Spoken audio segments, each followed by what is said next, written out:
The chair will now recognize the gentleman from Texas, Mr. Green, for 5 minutes. Thank you, Mr. Speaker. Mr. Speaker, and still I rise because I love my country. And Mr. Speaker, I rise today understanding that we are in mourning. Our country is grieving. There are many reasons for this, but we still haven't acknowledged that there is something we can do to eliminate some of the mourning and grieving. We're mourning because police officers are being murdered. Many have been murdered across the length and breadth of the country. We're mourning because persons are losing their lives at the hand of the police.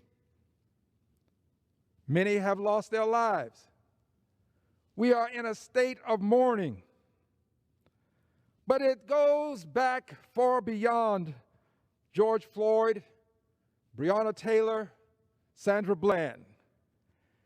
It goes back to really the founding of the country, because we have not atoned for some of our transgressions. Literally, we have committed crimes against humanity for which we have not atoned. Slavery was a crime against humanity. We have not atoned. What we did to the indigenous population was a crime against humanity. We have not atoned. The internment of the Japanese, based upon our xenophobia, we have not atoned. Banning Chinese from the country, we have not atoned. What we did to Muslims, banning them from the country, we have not atoned. There must be atonement. We have to reconcile. We did not do so in 1868 as it relates to slavery. We should have, but we had a president who was antithetical to it, Andrew Johnson. So I am going to offer a resolution to create a Department of Reconciliation such that we can accomplish our atonement and get out of this grieving and bring our country together. When we had a need for a systemic means of dealing with agriculture, we created a Department of Agriculture. When commerce was in need of some help, we created a Department of Commerce.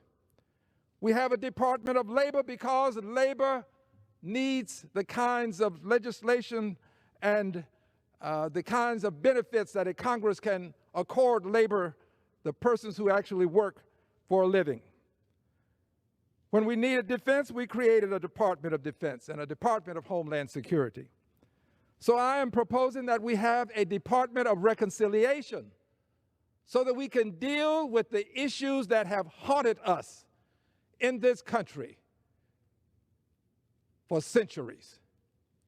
A Department of Reconciliation with a Secretary of Reconciliation, a Department of Reconciliation with a budget, a Department of Reconciliation with undersecretaries, so that we can accomplish our atonement with a Department of Reconciliation. It can be done. I am not asking for a commission. This is about a commitment. A department indicates that you are committed to a cause. We were committed to labor. That's why we have a Department of Labor. We've been committed to education. That's why we have a Department of Education. We now need a Department of Reconciliation, a commitment to ending this long, sorrowful grieving that we have suffered over the years, so that we can understand each other better and work together better with each other.